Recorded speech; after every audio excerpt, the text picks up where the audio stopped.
Dans cette édition, nous nous intéresserons au sort des albinos en Afrique grâce à une exposition présentée en Seine-Maritime.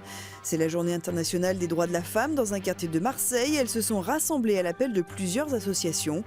Mais on se rend d'abord dans le Var où le loup rôde et inquiète les éleveurs. Des troupeaux de moutons et de chèvres sont fréquemment attaqués. La présidente de l'association L'Ange Caprin, qui recueille des animaux, ne sait plus quoi faire face à la menace. Ouais. Alors, là, j'ai 2 pattes déjà. Voilà. Andrea est encore sous le choc. Dans son troupeau, chaque chèvre a un prénom et la vue de la carcasse de Claudine est insupportable. Elle, ça faisait 4 ans que je l'avais. Et là, il y a 10 jours, tout le monde est rentré, sauf elle. Donc je l'ai cherchée. Et puis après, je me suis aperçue qu'elle était là, Claudine. Voilà. Allez les fifis! Les fifilles, ce sont 45 chèvres qui ne sortent plus de cet enclos. Andrea a trop peur d'en perdre encore. 12 en 2015, 6 en 2016 et encore 2 récemment, ça suffit. Averti par d'autres bergers, le loup, Andrea n'y croyait pas jusqu'à ce jour. Je vois mon troupeau revenir en courant, donc moi j'étais à quelques mètres, je monte avec tous mes chiens. Et qu'est-ce que je vois? Je vois la même chèvre en train de se faire manger par une masse qui, quand elle m'a vue avec les chiens, bof, il a lâché. Tout autour de l'enclos, ces massifs de bruyère représentent un véritable danger. Le loup doit se cacher quand je sors les chèvres. D'ailleurs, on pense qu'il est là, il surveille, il voit la faille.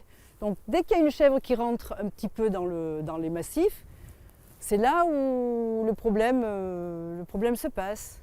La solution serait d'acquérir un chien de protection, mais pour cette association de bénévoles qui recueille ces animaux, son coût est élevé et sa gestion délicate. C'est pas trop dans notre éthique d'aller acheter un chien, de le laisser le soir dans l'enclos, alors que moi je repars avec mes chiens, mais on va être obligé, voilà. Sans vouloir éliminer le loup, Andrea doit aujourd'hui se battre pour sauver ces chèvres qu'elle aime tant.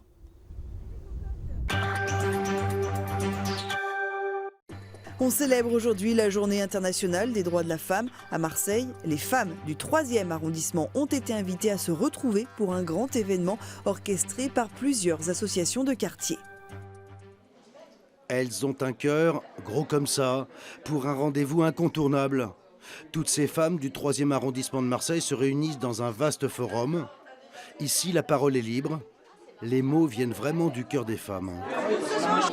Pour les femmes, ils sont plus costauds que les hommes. Parce que nous, on fait tout et on ne se plaint pas, on n'est pas payé, on travaille dur. Parce qu'on peut faire la même chose qu'un homme. Parce que c'est pas la force physique surtout, hein. C'est la force d'esprit et tout, c'est pas la force physique ou pas. Ne rien lâcher, persévérer et garder la tête haute.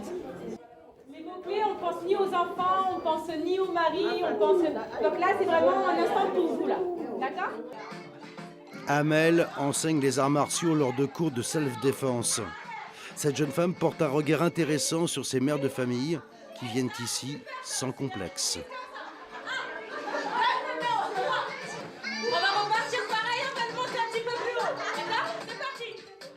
Le fait de prendre du temps pour elles et de s'adapter à ce public-là, ça leur permet justement de s'adapter, de s'évoluer et de se dire oui, je suis une femme malgré que j'ai donné la vie à des enfants, que je suis épouse, mais que je pense à moi.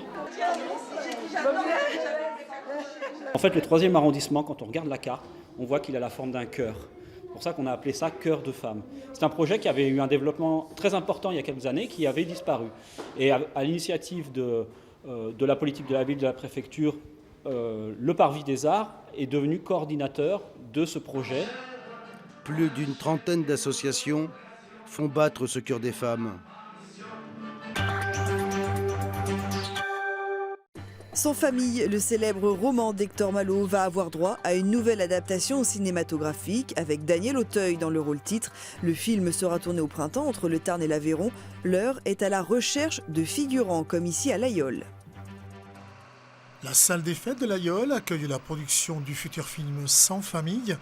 Des centaines de personnes se sont présentées pour jouer les figurants. J'ai entendu parler du casting, donc je suis venue vraiment par curiosité voir comment ça marche et voilà, et voir pourquoi pas être prise. Les figurantes doivent avoir les cheveux longs non colorés, les hommes des moustaches et des barbes.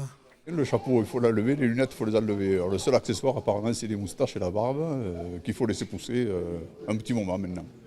La production cherche des villageois, mais aussi quelques bourgeois. L'équipe de casting se déplace dans 6 communes du sud de la France.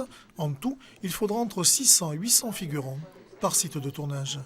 On demande aussi beaucoup les mensurations, parce qu'en fait on travaille sur un film d'époque, donc fin 19e, donc on a besoin, pour les besoins de la costumière, que les figurants rentrent dans les costumes. Donc on leur demande des choses vraiment très précises comme tour de poitrine, tour de taille, tour de cou, tour de tête. Et après on prend une photo, soit on correspond ou on ne correspond pas. En l'occurrence, j'ai les cheveux un peu colorés sur la pointe, donc ça ne devrait pas aller. Certaines personnes auront des réponses très rapidement, d'autres attendront le 10 mai pour savoir si elles sont retenues. Je trouvais l'expérience un peu amusante, j'ai jamais eu l'occasion de pratiquer ce type d'activité, donc pourquoi pas. Et puis comme je suis beau, je me dis qu'il y a des chances que ça fonctionne. 6 à 8 mois de travail sont prévus pour cette production de Sans famille. La séquence sur la région autour de la Yole sera tournée courant mai. On se quitte avec une belle et intéressante exposition de photos à Lillebonne en Seine-Maritime. On y découvre le travail de Sarah Waiswa, lauréate du prix découverte des rencontres d'Arles sur le sort des albinos en Afrique. Je suis noir. Une femme noire mais blanche dans l'un des plus grands bidonvilles d'Afrique. La situation interpelle. La femme apparaît isolée, rejetée. Une condition partagée par tous les albinos africains. C'est une terrible maladie. On l'a par transmission génétique et évidemment, on faut bien être conscient que ces gens-là sont tout à fait sensibles au soleil, donc il faut qu'ils se protègent du soleil. Ils ont souvent des gros problèmes de vue et ils sont rejetés par une société. Ça va très très loin ce rejet. Ça va jusqu'à l'exécution.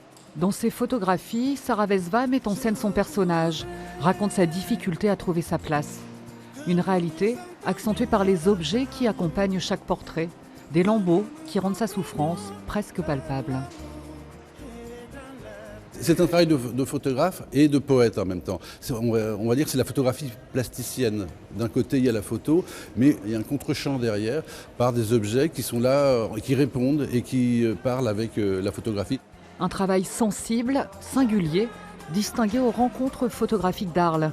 La jeune photographe ougandaise a reçu le prix découverte pour cette exposition, à voir jusqu'au 24 mai à Lillebonne.